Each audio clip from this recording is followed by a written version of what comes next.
4월 5일입니다. 여러분 평안하시죠? 예, 날씨가 조금 추워지기도 하고 하는데 감기 조심하셔야 할 것 같아요. 하나님 주시는 은혜가 여러분을 든든히 지키시는 은혜가 늘 함께 하시길 바랍니다. 기도하겠습니다. 사랑과 은혜가 많으신 하나님, 오늘도 우리에게 새날을 주셔서 감사합니다. 하나님이 가라고 하시는 길로 가게 하옵소서. 우리가 어제도 말씀을 묵상한 것처럼 하나님의 뜻이 우리의 삶에 가장 중요합니다. 하오니 주여, 살아가며 하나님의 뜻을 깨달아 알게 하옵시고 무엇을 해야 할지, 누구를 만나야 할지, 어떤 계획을 우리의 마음에 품어야 할지 우리들로 알게 하여 주시옵소서. 다시 말씀을 펴니다. 하나님의 말씀으로 돌아가 주께서 오늘도 내게 무엇을 말씀하시는지 듣게 축복해 주시옵소서. 예수님의 이름으로 간절히 기도하옵나이다. 아멘. 사찬송가 450장입니다. 제목이 내 평생 소원 이것뿐. 내 평생 소원 이것뿐 주의 일하다가 이 세상 이별하는 날 주 앞에 가리라. 예, 허무한 찬송 같지만 부르면 부를수록 은혜가 깊이 담기는 찬양이에요. 함께 찬송하겠습니다.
하나님의 말씀 열왕기상 2장이 되었습니다. 1절로 12절의 말씀이에요.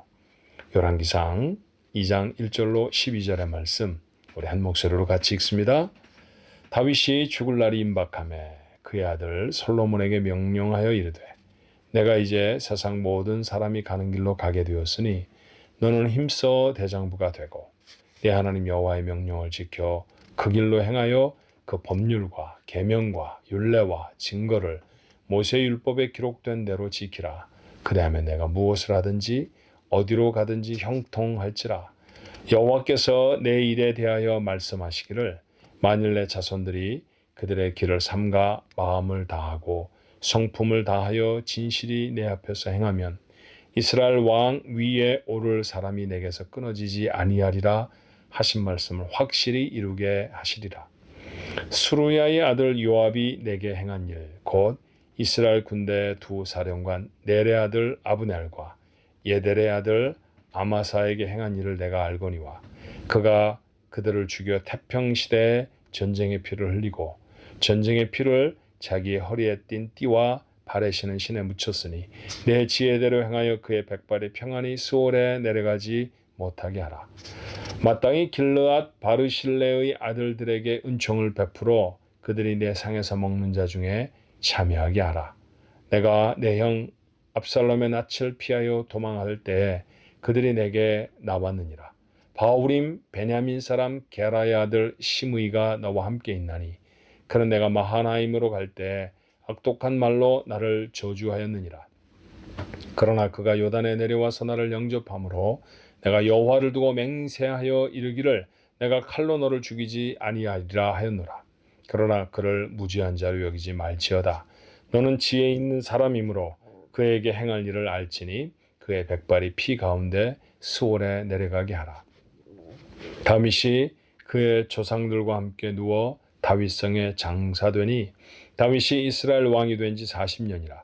헤브론에서 7년 동안 다스렸고 예루살렘에서 33년 동안 다스렸더라.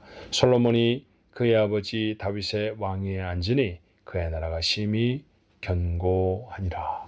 아멘. 믿음의 영웅 다윗이 마침내 죽었습니다. 성경 속에 예수님보다 많이 기록된 사람은 다윗이 유일하거든요. 그러니 이 대단한 인물의 죽음은 대단한 사건임에 분명합니다.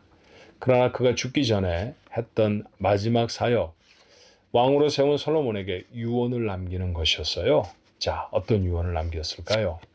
다윗의 평생에 일어났던 많은 사건들, 다윗이 만났던 많은 사람들, 다윗이 경험했던 많은 은혜들, 자, 그런 것들을 다 모아 마지막 말에 담는 거잖아요. 그렇죠? 그러니 이 마지막 말은 정말 다윗의 삶의 진수일 수 있죠. 엑기스가 담겨져 있는 메시지일 수 있습니다. 그렇다고 하면 이 메시지를 청종해야 할 필요가 있겠네요. 자, 솔로몬뿐만이 아니라 오늘 그의 뒤를 이어서 이 세상을 살아가는 믿음의 후배들인 우리들에게도 오늘 이 말씀은 얼마나 중요한 교훈이 되는지 모릅니다. 자, 그의 유언은 이것이었어요. 첫 번째, 힘써 대장부가 되라. 대장부가 되라라는 말은 조금 관용적인 표현일 거예요. 그렇죠? 예. 누구에게 대장부가 되라 이렇게 말하면 그것이 남자든 여자이든 씩씩하게 서라 뭐 그런 얘기일 겁니다. 지금도 사실 일본에서는 우리 미국에서 말하는 Are you okay? 라는 말을 다이조부 데스까? 이렇게 말한다고 하잖아요.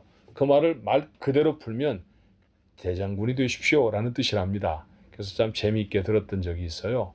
그렇게 장군이 되어져서 씩씩하게 용감하게 넘어졌던 곳에서 다시 일어서십시오. 뭐 그런 표현이겠죠. 오늘 다윗이 솔로몬에게 힘써 대장부가 되고 어떤 표현 드릴까요? 어떤 뜻일까요? 용기를 가져라. 힘있게 실행해라. 뭐 이런 얘기일 거예요. 그렇죠? 자, 두 번째. 이 말이 핵심입니다. 내 하나님 여호와의 명령을 지켜 그 길로 행하여 그 법률과 계명과 율례와 증거를 모세율법에 기록된 대로 지키라. 예, 표현은 여러 가지로 되어 있지만 하나로 묶고 말한다면 하나님의 말씀을 지켜 행하라 라는 말씀입니다. 얼마나 하고 싶었던 얘기가 많았을까요? 한 나라를 경영한다는 것은 대단히 복잡하고 정교한 기술이 필요한 일입니다. 외교적인 문제도 해결해야 되고요. 그 다음에 국방도 담당해야 되고 경제적으로도 온전케 돼야 되죠. 관료를 세우는 것들에 대한 지혜도 있어야 하지 않겠습니까? 왕도를 가르치자고 하면 유언 한마디에 담기에는 너무나 벅찬 많은 내용들이 있습니다. 그런데 다윗은 한마디로 정리합니다. 하나님의 말씀을 따라라. 그게 왕이다. 그게 왕이 나아가야 할 길이다. 라고 하는 것이죠. 얼마나 우리에게 도전이 되는 말씀인지 몰라요. 우리가 세상을 살아갈 때는 다를까요? 세상을 살아간다는 것도 다양한 국면들을 만나야 한다는 것을 전제로 합니다. 우리는 경제활동을 해서 소위 먹고 사는 문제도 해결해야 되고요. 곁에 있는 가족이나 또는 친구나 친척들과의 관계를 어떻게 잘 유지해야 하는가라는 것도 있습니다. 미래를 읽는 눈도 좀 있었으면 좋겠죠. 내년쯤에 어떻게 될지, 앞으로 어떤 상황이 되어져야 될지 앞을 좀 내다보는 그런 시야도 우리에게 있었으면 좋겠습니다. 이렇게 다양한 여러 가지 지식이나 경험이 우리에게 필요할 것 같지만 만약에 우리가 한마디 꼭 들어야 할 교훈이 있다고 하면 그건 뭘까요? 하나님의 말씀을 따르는 것입니다. 하나님의 말씀을 듣고 지키는 것. 그것보다 더 유용하고 그것보다 더 중요한 삶의 원칙이나 삶을 꾸려가는 원리는 없다라는 것이죠. 재미나게도 많은 사람들이 이런 얘기를 합니다. 당신이 만약 무인도에 표류를 하게 되는데 그곳에 딱 한 권의 책밖에 가져갈 수 없다고 하면 무슨 책을 가져가겠습니까? 정말 많은 사람들이 성경이라고 대답을 합니다. 이 세상에 종말이 왔습니다. 아무것도 챙길 수 없는데 당신이 딱 한 가지만 챙길 수 있다고 하면 무엇을 챙기시겠습니까? 정말 많은 사람들이 성경이라고 말합니다. 오늘 다윗의 얘기와 다르지 않죠? 그렇죠? 성경이 뭐 모세의 얘기가 있고 지금 읽고 있는 건 다윗의 얘기, 솔로몬의 얘기인데 이게 도대체 우리에게 무슨 영향이 있을까? 아닙니다. 캐내면 그 안에 나를 향한 하나님의 말씀이 있는 것이죠. 나를 향해서 주께서 주시는 말씀이 있는 것이죠. 지금 다윗이 솔로몬에게 하는 말 3000년 전의 얘기입니다. 다윗이라는 이스라엘의 왕이 자기 아들 솔로몬이라고 하는 사람에게 이렇게 말을 했구나. 그 역사적인 사실을 히스토리를 우리에게 가르쳐주는 말씀이 아닌 것이죠. 맞아. 인생을 살아가면서 정말로 중요한 것은 하나님의 말씀을 따르는 거야. 이걸 우리에게 가르쳐주는 것입니다. 오늘을 살아갈 때에도 어떤 사람의 조언이 필요할 수도 있고요. 누군가의 지혜가 또 어떤 사람이 가지고 있는 그런 경험들이 필요할 수 있겠죠. 학식도 우리에게 필요합니다. 다 필요할 것입니다. 그런데 이 모든 것들이 우리에게 유익이 되어지게 하는 그 핵심, 그걸 하나로 모아주는 핵심이 있어야 하잖아요. 그 무엇입니까? 하나님의 말씀입니다. 말씀이 없이 아무리 대단한 학식을 마음에 담아도 하나님의 뜻이 무시되어진 채 우리가 아무리 대단한 경험을 축적한다고 할지라도 우리의 인생의 것은 유익이 되어지지 못하고요. 도리어 죄를 짓게 되는 방편이 되어질 수 있다는 사실을 우리가 알아야 할 것입니다. 오늘 다윗은 솔로몬에게 하나님의 말씀을 지키라고 하지요. 그리하면 무엇을 하든 어디로 가든 형통할 것이라고 말씀합니다. 같은 말씀 여러분에게 전합니다. 하나님의 말씀을 따르십시오. 그러면 어디로 가든지 무엇을 하든지 형통케 되어질 것입니다. 자, 다윗이 말하였고 솔로몬이 들었습니다. 그런데 그 이후의 말씀들도 중요해요. 다윗이 했던 강론들, 하나님의 말씀을 지켜라가 총론이라고 하면 이게 큰 타이틀, 메인 타이틀이라고 하면 그 밑에 서브 타이틀들, 우리가 그 제목으로 감당해야 될 삶들을 몇 가지로 다윗이 오늘 예로 들어 언급하잖아요. 자, 그 말씀에 제목을 붙인다고 하면 듣기만 하는 것이 아니라 실제로 그대로 행하라라는 것이죠. 하나님의 말씀 참 많이 압니다만 그 아는 하나님의 말씀을 실천하며 사는 경우가 얼마나 될까요? 아는 것보다 중요한 것, 그것은 아는 것을 행하는 것입니다. 하나님의 말씀을 지키라고 말하며 그는 실제로 행해야 할 세 사람에 대한 처우를 오늘 솔로몬에게 말합니다. 첫 번째는 요압이라고 하는 사람에 대한 처우입니다. 용감한 장수였습니다. 그렇지만 다윗의 생애를 읽어보신 분들은 알겠습니다만 이 요압은 종종 하나님의 뜻을 벗어났고 다윗의 마음을 고통스럽게 했습니다. 그 중에 대표적인 사건이 오늘 본문에 언급된 말씀이라는 것이죠. 아브넬이라고 하는 사람과 아마사라고 하는 사람, 죽이지 않았으면 이스라엘에 훨씬 빨리 평화가 찾아왔을 것인데 그들을 사사로운 원한으로 죽여버려서 그래서 이스라엘에 더 긴 전쟁이 되어졌던 것, 그것을 다윗은 안타까워합니다. 그의 뒤처리를 솔로몬에게 맡깁니다. 두 번째는 바르실레의 아들들에 대한 이야기입니다. 7절 하반절에 있는 얘기죠. 압살롬을 피해 도망가는데 많은 사람들이 압살롬 편에 붙었습니다. 왜? 이제부터 힘 있는 사람은 압살롬이다 라고 생각했기 때문이죠.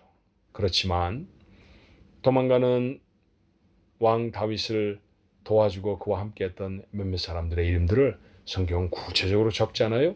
그 중에 바르실레라고 하는 사람이 있었습니다. 나이가 많이 먹은 사람이었고 부유한 사람이었습니다. 그는 자기가 가진 것으로 다윗을 공개합니다. 도망을 나왔으니 먹을 것도 필요했을 것이고 입을 옷도 거처도 필요하지 않았을까요? 부유했던 그가 제공했던 것으로 다윗은 도움을 받았다는 것이죠. 그가 다시 왕권을 회복하고 돌아갈 때 그런 바르실레에게 권유합니다. 나와 함께 왕궁으로 가십시다. 그때 바르실레가 말하죠. 저는 나이가 늙었습니다. 나이가 많습니다. 그래 내 아이들을 맡깁니다. 그곳에 언급된 사람이 김함이라고 하는 사람이었는데요. 이 김함이 정말 아들인지 아닌지 그것은 사무엘하 19장이 확실히 말하고 있지 않아 잘 모릅니다. 그러나 그런 몇몇 아들들을 다윗은 자기의 식탁에 함께 했다라는 것이죠. 그들 계속해서 네 식탁에도 함께 해라. 그러니 그들에게 받았던 은혜를 잊지 말라는 얘기입니다. 참 중요한 교훈이에요. 우리가 누군가에게 은혜를 받기는 너무 간절하지만 받은 은혜를 기억하는 경우는 그렇게 간절하지 않은 것 같아요. 근데 다윗은 자기에게 은혜를 베풀어 준 사람들을 오래 기억합니다. 솔로몬도 기억해야 한다고 권하죠. 세 번째는 시므이라고 하는 사람에 대한 이야기입니다. 이게 또 마찬가지로 상황은 압살롬을 피해 도망갈 때 갑자기 튀어나와서 다윗에게 온갖 저주의 말을 다 퍼부었던 사람이에요. 그런데 왕위를 회복해 다시 예루살렘으로 돌아가는데 시므이가 다시 쫓아나와서 그때 잘못했습니다. 살려주십시오. 부하들이 다 죽이자고 하는데 다윗이 살려줍니다. 살려주겠다고 약속을 했습니다. 그런데 다윗은 말하죠. 하지만 그가 죄가 없다고 생각하지 말아라. 왜냐하면 믿을 수 없는 사람이기 때문입니다. 지금 비록 그가 죄를 묻지 않은 채 이스라엘 중에 살고 있지만 솔로몬이 그를 믿어서는 안 된다라고 하는 교훈입니다. 오늘 이 말씀을 통한 교훈이 뭘까요? 크리스천은 하나님의 말씀으로 살아야 합니다. 이 일이 쉽지 않습니다. 그래서 다윗은 서두를 뭐라고 시작했나요? 대장부가 되라. 어쩌면 다른 부분에 용기를 내라는 게 아니라 하나님의 말씀을 듣고 그 말씀을 실천하기 위해 내 삶에 용기가 필요하다라고 하는 말씀인 것 같아요. 오늘 우리의 삶에도 다르지 않습니다. 실제 삶에서 하나님의 말씀이 실천되어지려고 하면 결단이 필요한 것이죠. 장부와 같은 결단이 필요합니다. 그래서 오늘 우리가 들어야 할 말씀도 힘써 대장부가 돼야 하는 것이고요. 하나님의 말씀을 듣고 그대로 행하는 것이어야 합니다. 그때 우리의 삶에 하나님이 허락하신 놀라운 은혜가 있을 것입니다. 하나님의 말씀을 담으면 잘못된 것들을 바로잡죠. 그리고 은혜를 잊지 않고 그 은혜를 가품하며 살아갈 수 있는 풍성한 인생으로 살 수 있습니다. 솔로몬의 인생 이후에 그랬습니다. 우리의 인생도 그랬으면 참 좋겠습니다. 성경 속에 전무후무한 복을 받았던 사람이 솔로몬이라고 하면 이 솔로몬의 인생의 승리의 비결들을 오늘 성경을 통해 배우는 건 얼마나 중요한 일일까요? 수억 원짜리 복권에 당첨되는 것보다 더 중요한 진리가 오늘 이 본문의 말씀입니다. 하나님의 말씀을 듣고 그대로 행하여 지키는 것입니다. 그러면 우리의 삶에 주시는 하나님의 복을 누릴 것입니다. 이 복이 여러분 모두에게 있으시기를 주님의 이름으로 축원합니다. 기도하십시다. 믿음의 용장이었던 다윗이 하나님 나라로 돌아갈 때가 되었습니다. 그런 아들에게 간곡한 말로 권고합니다. 유언입니다. 마지막 말, 무게 있는 말이죠. 그 말에 담겨져 있는 이야기들을 놓치지 않게 하옵소서. 힘써서 대장부가 되어져서 하나님의 말씀을 듣고 그 말씀을 지켜라. 그러면 형통한다. 그러면 잘 될 것이다. 그것이 내 삶이었다. 다윗은 그렇게 아들 솔로몬에게 유언을 했습니다. 아니, 3000년이나 되는 긴 시간의 두께를 건너서 우리에게 오늘 다윗은 말합니다. 얼마나 많은 어려움들이 있었는지 모릅니다. 그렇지만 하나님의 말씀을 듣고 그 말씀대로 행했더니 하나님이 내게 복을 주셨습니다. 그 삶을 사십시오. 오늘 다윗이 전한 메시지입니다.